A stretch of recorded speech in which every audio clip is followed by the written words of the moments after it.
Alright kids, sit down and listen. Today we're going back in time, to a time where anime was not cool. Actually, to a time where anime not only wasn't cool, but it was creepy and edgy.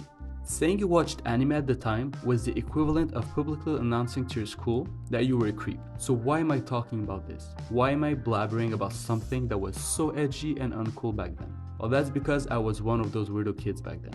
In my younger days, I would run like Naruto during recess. I would scream like a madman to try and turn Super Saiyan, and I would also try and summon Jiraiya's frog by doing gang signs. At the time, the world was different, especially on the internet. Just try to process for a second that YouTube did not exist. We did not have YouTube, you could not subscribe to people, you could not watch short, none of that existed. I'm talking about the early 2000s here, where you had to turn on your internet. Oh, what's that? Internet can't be turned on and off? It's just there all the time? Don't make me laugh. Back then, you had to go through a phone line to access internet. And before you ask, yes, it was slow. It was very, very slow. But that is not even the worst part. The worst part was turning it on. The sound it made, I can still hear it at night and it scares me to this day.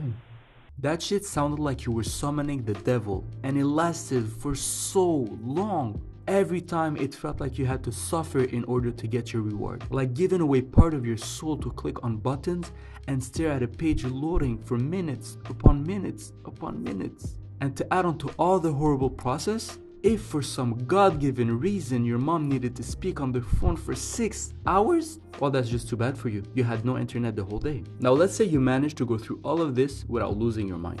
You're comfortably sitting at the computer, internet is connected, mom is out, what now? Well, it's anime time, of course, right? But where? How? Crunchyroll did not exist, streaming websites were way too hard to find, and even if you did, it was a virus galore. So how do you watch animes in the early 2000s? Well, it's simple. You go to your good old friend, Dailymotion.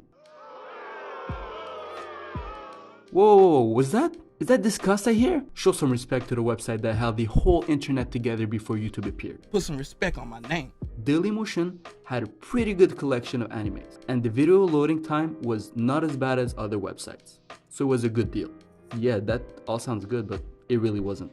See, the way Dailymotion worked made it so you could only have parts of episode at a time on the platform.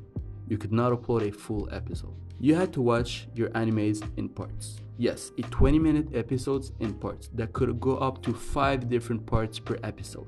Oh boy, believe me when I tell you that you had to put the efforts to watch animes back then. Sometimes you had parts missing, so you just had to fill in the blanks yourself. And if you were really unlucky, you had complete episodes missing. Oh, you think complications are done? Not too fast, kid. The animes in multiple parts was fine, and even missing an episode or two, we could deal with. The thing that made it really hard was finding a version you could understand. You see, not all animes were on Dailymotion. It meant that if you wanted to watch something that wasn't on the platform, you had to be a little adventurous. You had to wander around the internet and look for Spanish or even Russian video platforms. The problem is, an 8-year-old understands neither of those languages. Well, if you did, good for you, because I sure did not. You could stumble on anime episodes with titles like Hunter x Hunter episode 7 sob en español, or Okotnik Okotnik sem seria sob na ruszkom, which both mean Hunter x Hunter episode 7 sub in Spanish and in Russian. At that point, you probably made up 70% of the episode yourself in your head, with the missing parts, the missing episodes, the voices in Japanese, and the subtitles in Spanish or Russian. Whew, it really was something, I'll tell you that. But it did not stop us. Us weeaboos of the olden days strived to watch as many animes as we could. No matter what was thrown in our face, we kept watching. Alright everyone, class is dismissed. See you next week. If you enjoyed the video, please leave a like and subscribe. If you have any comments, please leave them and I'll answer them. Thank you very much and have a nice day.